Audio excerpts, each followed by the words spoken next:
Dynamic youths में आपका स्वागत है। आज हम लोग पढ़ेंगे विश्व के विभिन्न देश और समूह तथा झीलों के किनारे बसे देश जो कि महत्वपूर्ण है, और कुछ देशों के बारे में भी जानेंगे। स्कैंडिनेवियन कंट्रीज में कौन कौन आते हैं? स्वीडन, डेनमार्क और नॉर्वे। इसमें कौन कौन देश आते हैं? स्वीडन, डेनमार्क और नॉर्वे आते हैं। बाल्टिक कंट्रीज में मुख्यतया एस्टोनिया, लाटविया और लिथुआनिया आते हैं, लेकिन महत्वपूर्ण क्वेश्चन पूछा जाता है बाल्टिक सागर या बाल्टिक सी के किनारे बसे देश जैसे फिनलैंड, रूस, एस्टोनिया, लाटविया, लिथुआनिया, पोलैंड और जर्मनी। आइए हम इसको मैप में भी देख लेते हैं। देखिए मैप में बाल्टिक सी के किनारे फिनलैंड, एस्टोनिया, लाटविया, लिथुआनिया, रसिया, पोलैंड, जर्मनी, डेनमार्क और स्वीडन। बाल्कन कंट्रीज, इसमें 10 संप्रभु देश जैसे Albania, Bosnia, Herzegovina, Bulgaria, Croatia, Kosovo, Macedonia, Montenegro, Romania, Serbia और स्लोवेनिया आते हैं। ये महत्वपूर्ण देश हैं जो कि पूछे जा सकते हैं। आइए मैप में देख लेते हैं इसको। इसमें देखिए रोमानिया है, Slovenia, Croatia, Bosnia and Herzegovina, Serbia, Kosovo, Macedonia, Bulgaria और अल्बानिया है। नॉर्डिक कंट्रीज, इसमें Sweden, Denmark, Norway, Finland, Iceland, Faroe Iceland और ग्रीनलैंड के स्वायत्त क्षेत्र और ऑलैंड का स्वायत्त क्षेत्र भी शामिल है। ये महत्वपूर्ण है। इसमें देखेंगे कि ग्रीनलैंड जो है डेनमार्क का हिस्सा है, ऑलैंड जो कि फिनलैंड का हिस्सा है और फेरो आइसलैंड जो कि डेनमार्क का हिस्सा है। ये महत्वपूर्ण है, इसलिए मैप दिखाया जा रहा है, क्योंकि पूछा जाता है कभी कभी कि ग्रीनलैंड किसका हिस्सा है, तो वो डेनमार्क का हिस्सा है जो कि अमेरिका के निकट है। इस वजह से ऐसे क्वेश्चन आते हैं। गल्फ कंट्रीज या कंट्रीज इन मिडिल ईस्ट में ओमान, यूएई, सऊदी अरब, इराक, कुवैत, कतर और बहरीन, ईरान, ये सब देश आते हैं जो कि महत्वपूर्ण है, कभी कभी पूछा जा सकता है। देख लीजिए मैप में Saudi Arabia, UAE, Oman, Iran, Iraq, Qatar, Kuwait, Bahrain, ये सब हैं। इंपॉर्टेंट है ये, और ये पूछा जा सकता है।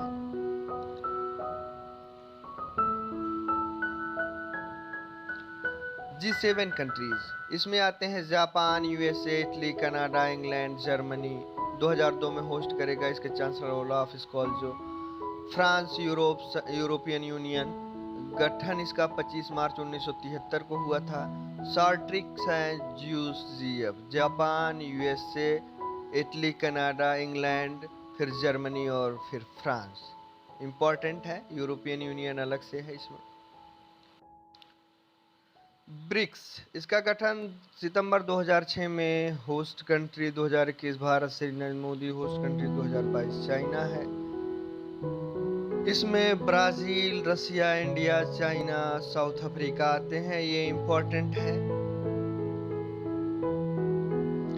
SAARC, South Asian Association for Regional Cooperation, इसकी स्थापना 8 दिसंबर 1985 को भारत, पाकिस्तान, बांग्लादेश, श्रीलंका, नेपाल, मालदीव और भूटान द्वारा मिलकर की गई थी। अप्रैल 2007 में संघ के 14वें शिखर सम्मेलन में अफगानिस्तान इसका 8वां सदस्य बन गया। सार्क का मुख्यालय काठमांडू, नेपाल में स्थित है।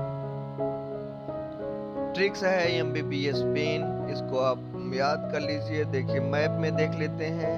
देखिए अफगानिस्तान भारत के POK से जुड़ा हुआ है। 106 किलोमीटर इसकी सीमा लगती है।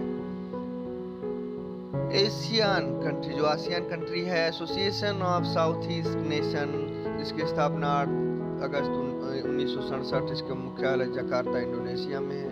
इसमें सदस्य देश 10 हैं जो कि महत्वपूर्ण है। इसमें देख लीजिए म्यांमार है, लाओस है, वियतनाम है, थाईलैंड है, Cambodia, Brunei, Malaysia, Singapore, Philippines और इंडोनेशिया।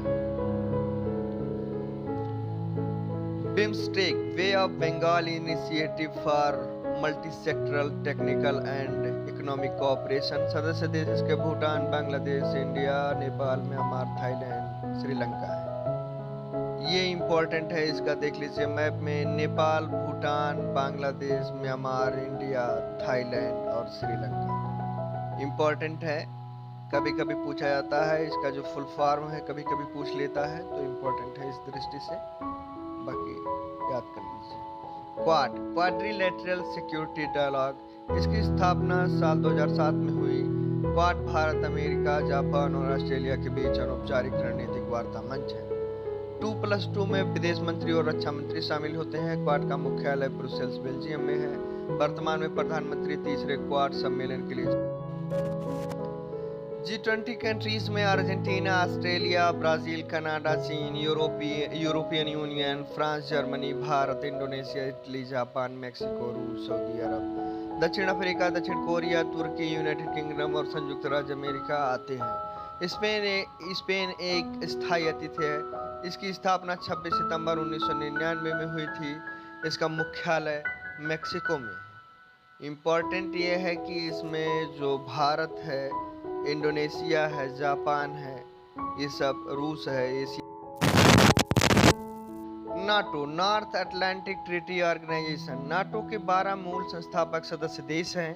1952 और 1955 के बीच 3 और सदस्य शामिल हुए। 1982 में चौथा नया सदस्य शामिल हुआ। शीत युद्ध की समाप्ति के बाद नाटो ने 1999 से 2020 तक 14 और सदस्य जोड़े। 30 सदस्य देशों में से 28 यूरोप में और 2 उत्तरी अमेरिका में स्थित है। इसकी स्थापना 4 अप्रैल 1949 को हुई थी। इसका मुख्यालय ब्रुसेल्स, बेल्जियम में है। स्वीडन और फिनलैंड इसकी सदस्यता ग्रहण करने वाले हैं। इन्होंने आवेदन किया है, 1 साल के अंदर इनको जो है सदस्यता मिल सकती है। रूस इसका विरोध कर रहा है। UNESCO, United Nations Educational, Scientific and Cultural Organization है। इसका फुल फॉर्म। वर्तमान में इसके सदस्य देश 193 हैं। इसकी स्थापना 16 नवंबर 1945 को हुई थी। इसका मुख्यालय पेरिस, फ्रांस में है।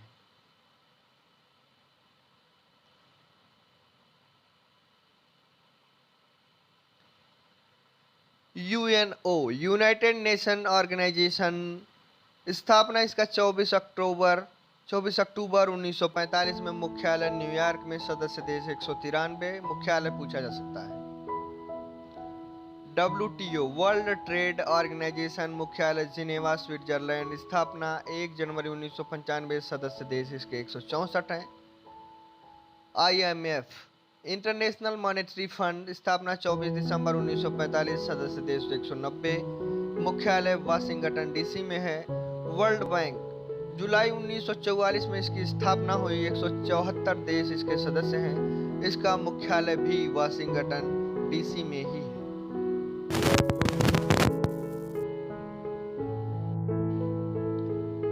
ICJ, international court of justice की स्थापना 1945 में हुई थी। इसने 1947 में पहला केस दर्ज किया। इसमें संयुक्त राष्ट्र महासभा और सुरक्षा परिषद द्वारा 9 साल के कार्यकाल के लिए चुने गए 15 न्यायाधीशों का एक पैनल होता है। एक ही समय में प्रत्येक राष्ट्रीयता के 1 से अधिक न्यायाधीशों का अदालत में प्रतिनिधित्व नहीं किया जा सकता है और न्यायाधीशों को सामूहिक रूप से दुनिया की प्रमुख सभ्यताओं और कानूनी प्रणालियों को प्रतिबिंबित करना चाहिए। द हेग, नीदरलैंड में पीस पैलेस में बैठा ICJ संयुक्त राष्ट्र का एकमात्र प्रमुख अंग है जो न्यूयॉर्क शहर में स्थित नहीं है। इसकी आधिकारिक कामकाजी भाषाएं अंग्रेजी और फ्रेंच है। महत्वपूर्ण है और ये नीदरलैंड में है। ये महत्वपूर्ण है। इसका जो मुख्यालय है नीदरलैंड में है। ये महत्वपूर्ण है। कैस्पियन सागर झील, कैस्पियन सागर एशिया की सबसे बड़ी झील है। इस झील के बृहद आकार के कारण इस झील को सागर कहा जाता है। यह झील मध्य एशिया में स्थित है, जो अजरबैजान, रूस, कजाकिस्तान, तुर्कमेनिस्तान और ईरान में स्थित है। क्षेत्रफल के लिहाज से कैस्पियन सागर दुनिया की सबसे बड़ी झील है। इस झील का क्षेत्रफल 394,299 वर्ग किलोमीटर तथा इसकी लंबाई 1199 किलोमीटर तथा इस झील की अधिकतम गहराई 946 मीटर है। अरल सागर झील, अरल सागर झील मध्य एशिया में स्थित एक प्रमुख झील है। इस झील का आकार बड़ा होने के कारण इसे सागर की उपाधि दी गई है, लेकिन वर्तमान समय में इस झील की आकृति धीरे धीरे घटती जा रही है। यह झील कजाकिस्तान और उज्बेकिस्तान की सीमा पर स्थित है। इस झील का क्षेत्रफल 33,800 वर्ग किलोमीटर है तथा इसकी लंबाई 428 किलोमीटर तथा इस झील की अधिकतम गहराई 68 मीटर है। महत्वपूर्ण यह है कि यह कजाकिस्तान और उज्बेकिस्तान की सीमा पर स्थित है। अरल सागर झील। न्यासा झील या मलावी झील अफ्रीका की तीसरी सबसे बड़ी एवं विश्व की 9वीं सबसे बड़ी झील है। जानकारी के अनुसार इस झील में दुनिया की सबसे अधिक मछलियों की प्रजाति पाई जाती है। इस झील को मलावी झील के नाम से भी जाना जाता है। यह झील मलावी, मोजाम्बिक और तंजानिया के बीच स्थित है। उत्तरी अमेरिका में स्थित सुपीरियर, मिशिगन, एरी, ओंटारियो एवं ह्यूरोन झीलों को विश्व की महान झील कहा जाता है या great lakes of the world कहा जाता है। इम्पोर्टेंट है कि कौन सी महान झीलें हैं, तो ये झीलें याद रखना, इनका नाम याद रखना महत्वपूर्ण है। रेड सी के किनारे बसे देश जिबूती, मिस्र, इरिट्रिया, सऊदी अरब, सूडान, यमन, सोमालिया, इजराइल और जॉर्डन है। ट्रिक देसी जिस है, इसमें इम्पोर्टेंट है, मैप में देख लीजिए, इसमें Jordan, Israel, Saudi Arabia, Yemen, Djibouti, आपका फिर इरिट्रिया, सूडान, इजिप्ट आदि शामिल है। फारस की खाड़ी के किनारे बसे देश ईरान, इराक, कुवैत, सऊदी अरब, कतर, यूएई, ओमान, बहरीन। अब के कुशियों है, इसका जो ट्रिक है, आप मैप में भी इसको देख लेते हैं, देख सकते हैं, बहरीन, कतर, यूएई और Saudi Arabia, Kuwait, Iran important है। मलावी झील या न्यासा झील के किनारे बसे देश मलावी, मोजाम्बिक, तंजानिया इम्पोर्टेंट है। एमएमटी के नाम से इसको याद रख सकते हैं। मैप में इसको देख लीजिए, मलावी है, देखिए मलावी से सटा हुआ है, मोजाम्बिक देखिए किनारे यहाँ तक है, फिर तंजानिया है, लेक मलावी इम्पोर्टेंट है ये। टांगानिका झील के किनारे बसे देश तंजानिया, कांगो लोकतांत्रिक गणराज्य या कांगो रिपब्लिक, बुरुंडी और जाम्बिया, या इसका जो ट्रिक है तंजू काम्बू इम्पोर्टेंट है। इसमें देख लीजिए कि जो आपका लेक टंकानिका है, इसके किनारे बसे देश महत्वपूर्ण है, इसको याद देख लीजिए और याद कर लीजिए। विक्टोरिया झील के किनारे बसे देश केन्या, युगांडा, तंजानिया। कट के नाम से इसको याद रख सकते हैं, कट के नाम से मैप में देख सकते हैं, आपका युगांडा है, केन्या और Tanzania. Uganda, Kenya, Tanzania important है। लेक विक्टोरिया के किनारे बसे देश हैं, ये महत्वपूर्ण है, पूछा जा सकता है, कभी 4 देश दे देता है जो कि कंफ्यूज कर देता है, तो इसको याद कर लीजिए। चाड झील के किनारे बसे देश नाइजर, नाइजीरिया, चाड, कैमरून, नाच, कैना इम्पोर्टेंट है ये। फिर देखिए लेक चाड के किनारे नाइजीरिया, नाइजर, चाड और कैमरून इम्पोर्टेंट है, बहुत ही इम्पोर्टेंट है, याद रखना जरूरी है, पूछा जा सकता है। ब्लैक सी के किनारे बसे देश रूस, जॉर्जिया, तुर्की, बुल्गारिया, रोमानिया, यूक्रेन। जो सागर के किनारे बसे देश हैं रूस, क्रीमिया, यूक्रेन। क्रीमिया जबकि रूस का पार्ट हो गया है, जो कि यूक्रेन का हिस्सा था। 2014 में इसको कब्जा कर लिया रूस ने। मैप में देख लीजिए, ब्लैक सी के किनारे रसिया, जॉर्जिया, जहां ये खालिस्तान है दिख नहीं रहा है, इसमें तुर्की है, बुल्गारिया के भी से सटा हुआ है तुर्की, सी ऑफ मारमारा जो है तुर्की इसके दोनों तरफ है। फिर रोमानिया है, फिर आपका जो है यूक्रेन है, ओडेसा शहर यूक्रेन का देखिए यहाँ पर है। सी ऑफ जो है जिसमें रसिया और यूक्रेन है, बगल में इसके क्राइमिया है, क्राइमिया पे रूस ने कब्जा कर लिया। कैस्पियन सागर के किनारे बसे देश रूस, कजाकिस्तान, तुर्कमेनिस्तान, ईरान, अजरबैजान। इसमें ट्रिक है रुक जा तू इयाज। अरल सागर के किनारे बसे देश उज्बेकिस्तान, कजाकिस्तान। बालखस झील जो है कजाकिस्तान में है। कैस्पियन सी के किनारे बसे देश का आपको देखिए थोड़ा मैप जो है सीधा करके आप देख सकते हैं, इम्पोर्टेंट है। कर्क रेखा पर स्थित देश एशिया, ताइवान, चीन, Myanmar, Bangladesh, Bharat, Oman, UAE, Saudi Arab. Africa, Egypt, Libya, Algeria, Mali, Mauritania, पश्चिमी सहारा, चाड। उत्तरी अमेरिका में बहमास, क्यूबा, मैक्सिको, यूएसए का सागरीय क्षेत्र। पश्चिमी सहारा पर मोरक्को अपना कब्जा कहता है कि मेरा कब्जा है, मेरा अधिकार है। इसमें मैप में देख सकते हैं, बहुत कुछ तो क्लियर नहीं है, फिलहाल आप एक मैप अपना निकाल करके इसको देख सकते हैं, बहुत ही महत्वपूर्ण है, कभी कभी पूछा जा सकता है, पूछा जाता है। मकर रेखा पर स्थित देश मकर रेखा दक्षिण अमेरिका, अफ्रीका और ऑस्ट्रेलिया 3 महाद्वीपों से होकर गुजरती है। मकर रेखा दक्षिण अमेरिका के 4 देशों चिली, अर्जेंटीना, ब्राज़ील और पराग्वे से होकर गुजरती है। मकर रेखा अफ्रीका के 5 देशों से होकर गुजरती है, जो क्रमशः पश्चिम से पूर्व इस प्रकार है: नामीबिया, बोत्सवाना, दक्षिण अफ्रीका, मोजाम्बिक और हिंद महासागरीय द्वीपीय देश मेडागास्कर। विषुवत रेखा विश्व के 3 महाद्वीपों दक्षिणी अमेरिका महाद्वीप, अफ्रीका महाद्वीप एवं एशिया महाद्वीप से होकर गुजरती है। साथ ही साथ भूमध्य रेखा विश्व के कुल 14 देशों से होकर गुजरती है। कहीं कहीं 12 दिया है, जो कि गलत है। विषुवत रेखा पर स्थित देश पश्चिमी दिशा से पूर्व दिशा की ओर निम्नलिखित है: दक्षिणी America Ecuador, Colombia, Brazil. Africa में Gabon, Congo republic democratic, Uganda, Rwanda, Kenya, Somalia. Asia में मालदीव, इंडोनेशिया, किरिबाती और नाउरू।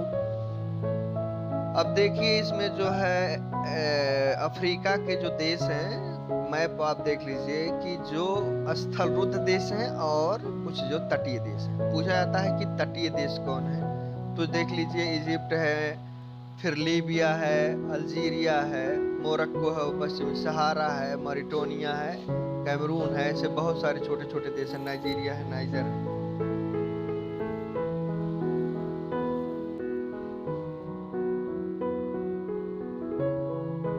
दक्षिणी अमेरिका के जो लैंड लॉक्ड कंट्रीज हैं वो केवल बोलीविया और पराग्वे, ये इम्पोर्टेंट है। इसके बाद सारे तटीय देश हैं, इसमें वेनेजुएला है, Colombia, Ecuador, Peru, Chile, Argentina, Uruguay, Brazil, French Guiana, Suriname और गुयाना है। ये महत्वपूर्ण है। फिर देख लीजिए कि दक्षिणी अमेरिका में एंडीज पर्वत श्रृंखला या पर्वतमाला जो है सबसे बड़ी पर्वत श्रृंखला है, पंपास अर्जेंटीना में पाया जाता है। इसके बाद देखिए सेल्वास है, अमेजन बेसिन है, ब्राजीलियन हाईलैंड्स है, ये इम्पोर्टेंट है। और लानूस है वेनेजुएला में जो कि पाया जाता है। फिर इसके बाद देख लीजिए आपका उत्तरी अमेरिका है, जिसमें कनाडा है, ग्रीनलैंड जो कि डेनमार्क का हिस्सा है, अलास्का है जिसको 1867 में रूस से अमेरिका ने खरीदा था और इसमें यह तेल का मुख्य उत्पादक देश है, ये इसलिए अमेरिका के लिए बहुत ही महत्वपूर्ण है। मैक्सिको है और छोटे छोटे देश हैं। इसको मैप के सहारे आप लोग जरूर देखिएगा, बहुत ही इम्पोर्टेंट है, कभी कभी पूछा जाता है। फिर देख लीजिए उत्तरी अमेरिका में आपका देखिए सबसे बड़ा जो रॉकीज है, रॉकीज माउंटेन है, ये इसमें सियरा माद्रेज है, सियरा नेवादा है, ये सब इम्पोर्टेंट है। काकेशस है, काकेशस रेंज है।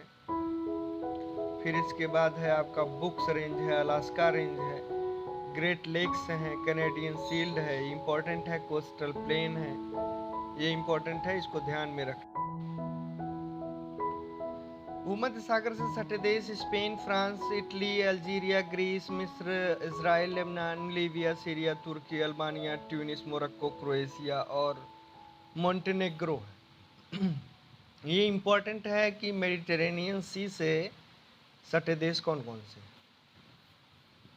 मैप देख लीजिए, इस मैप में आपका देखिए तुर्की है, सीरिया है, आपका मेडिटेरेनियन सी से सटा हुआ है। इसके बाद लेबनान भी सटा हुआ है। फिर इजिप्ट है, लीबिया है, ट्यूनिस है, अल्जीरिया है, मोरक्को है, स्पेन है, फ्रांस है, इटली है। फिर इसके बाद आपका अल्बानिया है, ग्रीस है, इम्पोर्टेंट है। एड्रियाटिक सागर पर तटों वाले देश अल्बानिया, बोस्निया और हर्जेगोविना, क्रोएशिया, इटली, मोंटेनेग्रो और स्लोवेनिया आते हैं। ये महत्वपूर्ण है। एड्रियाटिक सी मैप में देख लीजिए, देख सकते हैं एड्रियाटिक सी से इटली है आपका सटा हुआ। इसके बाद स्लोवेनिया देखिए दिख रहा है, फिर बोस्निया व हर्जेगोविना है, मोंटेनेग्रो है, अल्बानिया है, इम्पोर्टेंट है। क्रोएशिया भी सटा हुआ है, देख लीजिए। फिर जल संधियों के बारे में देखेंगे, देख लीजिए कि विश्व की प्रमुख जल संधियां हैं। जल संधि का नाम, जिन्हें जोड़ती हैं स्थिति, और इम्पोर्टेंट ये है कि आप इसको पॉज करके पूरा पढ़ लीजिए और रख लीजिए। इम्पोर्टेंट है क्योंकि पूछा जा सकता है और कभी कभी पूछा जाता है। और कोशिश करिए कि मैप के जरिए इसको देखने की कोशिश करिए, जिससे माइंड में हमेशा रहेगा ये। फिर सागरीय लवणता, विश्व की सर्वाधिक लवणता टर्की की वान झील में है। महत्वपूर्ण है ये 330% है। इसके बाद मृत सागर में 238%। यूएसए की ग्रेट सॉल्ट लेक में 220% लवणता पाई जाती है। सर्वाधिक महासागरीय लवणता 35 डिग्री अक्षांश पर पाई जाती है। इसमें देख लीजिए लवण के प्रकार, जिसमें सर्वाधिक मात्रा में आपका सोडियम क्लोराइड, इसके बाद मैग्नीशियम क्लोराइड और सबसे कम मैग्नीशियम ब्रोमाइड पाया जाता है। महत्वपूर्ण है। उत्तरी सागर से सटे देश।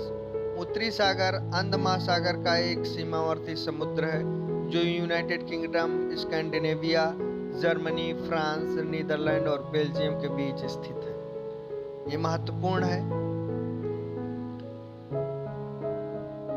नॉर्थ सी में देख लीजिए आपका डेनमार्क से सटा है, नीदरलैंड भी सटा हुआ है और इसके बाद बेल्जियम भी सटा, यूके भी सटा हुआ है, आपका नॉर्वे भी सटा हुआ है। महत्वपूर्ण है। स्वीडन भी छोटा सा सटा हुआ। फिर इसके बाद देख लीजिए आपका ब्लैक सी और एजियन सी के बीच में सी ऑफ मरमरा है। टर्की जो है सी ऑफ मरमरा के दोनों तरफ है, लेफ्ट और राइट, इसलिए इम्पोर्टेंट। महासागरीय जलधाराएं, इसमें देख लीजिए मैप में कि जो धाराएं विषुवत रेखा की तरफ आ रही हैं वो जलधाराएं ठंडी जलधाराएं हैं, और जो जलधाराएं विषुवत रेखा से दूर जा रही हैं, जैसे गल्फ स्ट्रीम की जलधारा जो कि गर्म जलधारा है, वो दूर जा रही है।